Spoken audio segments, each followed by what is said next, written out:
ఆయన welcome to సోమంపేట అన్న. మన లొకేషన్ అయితే అనంతపురము అన్న. ఈరోజు అయితే నంద్యాల నుంచి అయితే కస్టమర్ అయితే ఒక కాల్ చేశారు. వాళ్ళైతే పాపం ఎవరు జన్మన్ షెపర్డ్ ఫోటోస్ వేసారంట.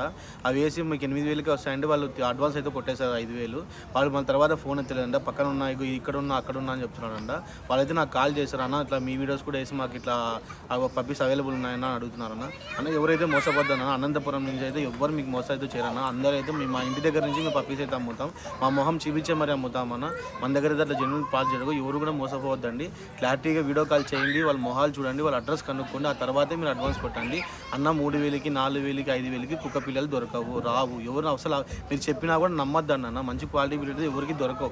మీరు కూడా ఎందుకంటే మీకు డబ్బులు అయితే ఊరికనే రావన్న. నిదానంగా ఆలోచించి మరీ కొనండి అన్న. ఇప్పుడు అనవసరంగా అడ్వాన్స్ కొట్టేసి అన్న ఇప్పుడు నా అడ్వాన్స్ కొట్టేసి డబ్బులు పోయినానంటే ఫ్రాడ్ జరిగింది అట్లా అనంతపురం ఏంటంటే అనంతపురం అండి. అనంతపురంలో ఎవరు ఇట్లా చేయరన్న వ్యాపారం. ఎవరైనా మీ మొహాలు చూపించే మాత్రమే వ్యాపారం చేస్తాం. మా దగ్గర మంచి జెన్యూన్గా పప్పీస్ దొరుకుతాయి. మీరే మా ఇంటికి రండి, మంచి క్వాలిటీ పప్పీస్ కొనండి. నేను కాదు, మా అనంతపురం ఎవరు కుక్కలు అమ్మినా అందరు జెన్యూన్గానే అమ్ముతారన్న. మనమైతే మంచి క్వాలిటీ వీడియోస్ అనంతపురంలో దొరుకుతాయి. మీరు కూడా ఎవరు దయచేసి అయితే ఎవరు మోసపోద్దండి. అడ్వాన్స్లు కొట్టి వాళ్ళు వీడియో కాల్ చేయండి, వాళ్ళ మొహాలు చూసి మరీ బుక్ చేసుకోండి.